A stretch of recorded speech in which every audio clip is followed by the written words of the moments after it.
Assalamualaikum warahmatullahi wabarakatuh. Perkenalkan, nama saya Hajar Nurul Izzati. Pada kesempatan kali ini saya akan memperkenalkan jenis dan sifat sudut.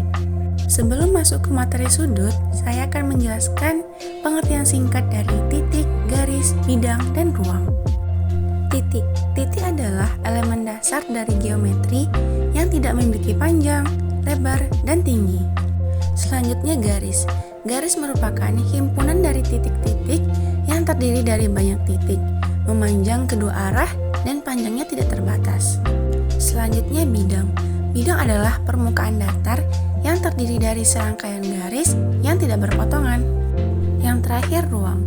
Ruang terdiri dari kumpulan bidang-bidang yang membentuk ruang. Selanjutnya kita memasuki ke materi sudut. Sudut dibentuk dari adanya dua garis lurus yang saling berpotongan yang dipertemukan pada satu titik yang sama.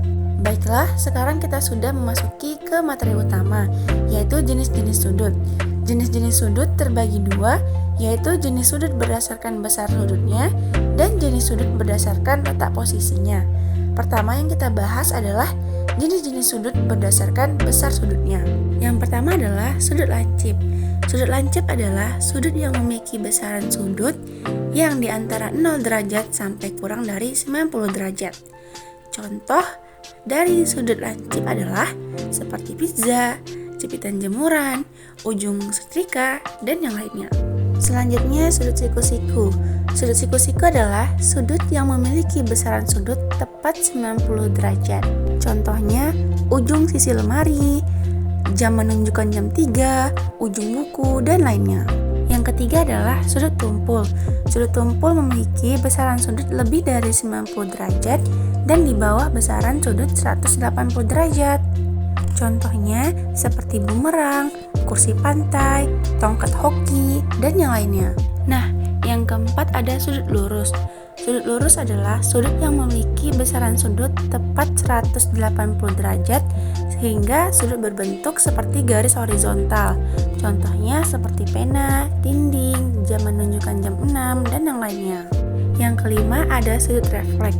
Sudut refleks adalah sudut yang memiliki besaran sudut mulai dari 180 derajat hingga 360 derajat. Dinamakan sudut refleks karena sudut ini hasil refleksi dari sudut tumpul. Yang terakhir adalah sudut penuh. Sudut penuh adalah sudut yang memiliki besaran sudut sebesar 360 derajat. Sudut penuh cenderung berbentuk lingkaran. Garis lurus yang ada di sudut penuh biasanya akan memenuhi satu putaran yang menghasilkan sudut 360 derajat atau berhasil ke posisi awal.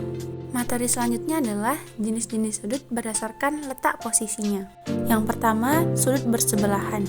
Sudut bersebelahan memiliki 3 garis yang dihubungkan dengan satu titik verteks. Titik verteks adalah suatu titik yang mempertemukan 3 atau lebih garis pada suatu sudut. Yang kedua, sudut komplementer. Sudut komplementer adalah sebuah sudut yang dibentuk melalui pertemuan antara dua sudut yang bersebelahan dengan besaran sudut tepat 90 derajat. Yang ketiga ada sudut suplementer. Sudut suplementer adalah sudut yang dibentuk melalui pertemuan antara dua sudut yang bersebelahan dengan besaran sudut keduanya tepat 180 derajat. Dan yang terakhir adalah sudut vertikal.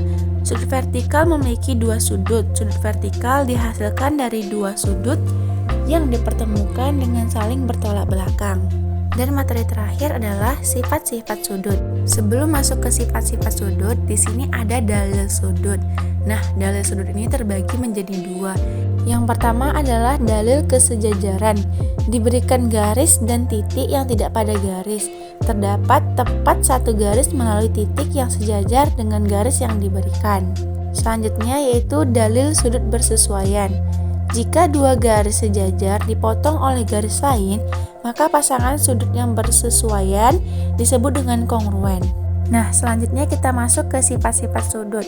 Yang pertama adalah sudut sahadap. Sudut sahadap adalah sudut yang berhadap dan bernilai sama. Bisa kita lihat pada gambar di atas, yaitu P1 sama dengan Q1, P2 sama dengan Q2, P3 sama dengan Q3, P4 sama dengan Q4.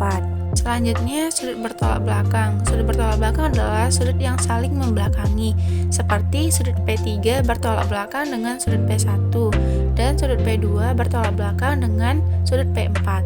Selanjutnya, sudut dalam sepihak, yaitu dua sudut dalam jika dijumlahkan maka hasilnya 180 derajat. Seperti sudut P1 ditambah dengan sudut Q4 sama dengan 180 derajat. Sudut P2 ditambah dengan sudut Q3 sama dengan 180 derajat. Nah, tadi sudah sudut dalam sepihak, selanjutnya sudut luar sepihak. Sudut luar sepihak adalah dua sudut luar jika dijumlahkan maka hasilnya 180 derajat. Seperti sudut P4 ditambah sudut Q1 sama dengan 180 derajat. Sudut P3 ditambah dengan sudut Q2 sama dengan 180 derajat.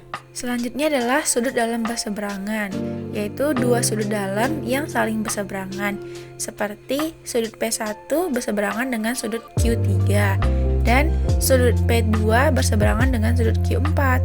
Selanjutnya, sudut luar berseberangan, yaitu dua sudut luar yang saling berseberangan, seperti sudut P4 berseberangan dengan sudut Q2, sudut P3 berseberangan dengan sudut Q1.